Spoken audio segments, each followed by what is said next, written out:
Hello friends, welcome to AVR education world. ನಾನು ಈ ಒಂದು ವಿಡಿಯೋದಲ್ಲಿ ನಿಮಗೆ TETಗೆ ನಿಮಗೆ ಯೂಸ್ಫುಲ್ ಆಗ್ತಕ್ಕಂತಹ 2 ಟಾಪಿಕ್ಗಳ ಬಗ್ಗೆ ತಿಳಿಸ್ಕೊಡ್ತೀನಿ.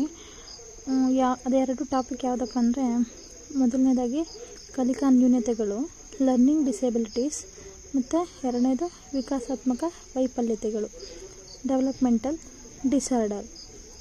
ಅದರಲ್ಲಿ ಮೊದಲನೇದಾಗಿ ಕಲಿಕಾ ನ್ಯೂನತೆಗಳ ಮೇಲೆ ಪ್ರತಿ ವರ್ಷವೂ ಕೂಡ TETಲಿ ಒಂದೊಂದು ಪ್ರಶ್ನೆ ಬರ್ತಾನೆ ಇದೆ ಫ್ರೆಂಡ್ಸ್.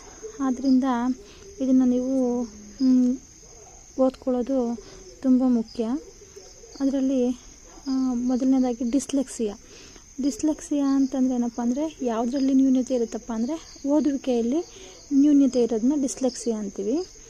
ಮತ್ತು ಡಿಸ್ಗ್ರಾಫಿಯಾ ಅಂದರೆ ಬರವಣಿಗೆಯಲ್ಲಿರುವಂತಹ ಕೊರತೆ. ಮತ್ತು ಡಿಸ್ಕ್ಯಾಲಿಕ್ಲಿಯಾ ಗಣಿತದ ಲೆಕ್ಕಾಚಾರದಲ್ಲಿನ ನ್ಯೂನತೆಯನ್ನು ಡಿಸ್ಕ್ಯಾಲಿಕ್ಲಿಯಾ ಅಂತೀವಿ. ಮತ್ತು ಡಿಸ್ಫೋನಿಯಾ ಪದಗಳ ಉಚ್ಚಾರಣೆಗೆ ಸಂಬಂಧಿಸಿದಂತಹದ್ದು ಡಿಸ್ಫೋನಿಯಾ. ಇದ್ರ ಮೇಲೆ ಪ್ರತಿ ವರ್ಷವೂ ಪ್ರಶ್ನೆ ಪತ್ರಿಕೆಯಲ್ಲಿ TETಲಿ ಒಂದೊಂದು ಪ್ರಶ್ನೆ ಕೇಳ್ತಾನೆ ಇದ್ದಾರೆ. ವಿಕಾಸಾತ್ಮಕ ವೈಫಲ್ಯತೆಗಳು, ಮೊದಲನೇದಾಗಿ ಹಯಾಟಿಸಮ್, ಸೆರೆಬ್ರಲ್ ಪಾಲ್ಸೆ.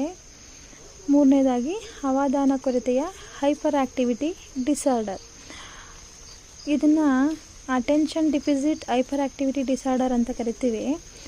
ಇದರ ವಿಸ್ತೃತ ರೂಪನ ಯಾವ ಥರ ಕೇಳಿದರು ಅಂದರೆ, ADHDಯ ವಿಸ್ತೃತ ರೂಪ ಯಾವುದು ಅಂತ TETಲಿ ಒಂದು ವರ್ಷ ಈ ಕ್ವಶನ್ನ ಕೇಳಿದ್ದಾರೆ ಫ್ರೆಂಡ್ಸ್. ಸೊ ಇವೆರಡು ಟಾಪಿಕ್ಗಳನ್ನ ನೀವು ನೋಡ್ಕೊಳ್ಳೋದ್ರಿಂದ ನಿಮಗೆ ಒಂದು ಅಂಕ ಸಿಗ್ಬೋದು. ನಿಮಗೆ ಇದು TETಗೆ ಯೂಸ್ಫುಲ್ ಆಗ್ಬೋದು ಅಂತ ನಾನು ಈ ವಿಡಿಯೋನ ಮಾಡಿದ್ದೀನಿ. ವಿಡಿಯೋ ಇಷ್ಟ ಆದರೆ ಲೈಕ್ ಮಾಡಿ, ಶೇರ್ ಮಾಡಿ, ಕಮೆಂಟ್ ಮಾಡಿ, ಮತ್ತು ಚಾನಲ್ನ ಸಬ್ಸ್ಕ್ರೈಬ್ ಮಾಡೋದನ್ನ ಮರಿಬೇಡಿ ಫ್ರೆಂಡ್ಸ್. Thank you.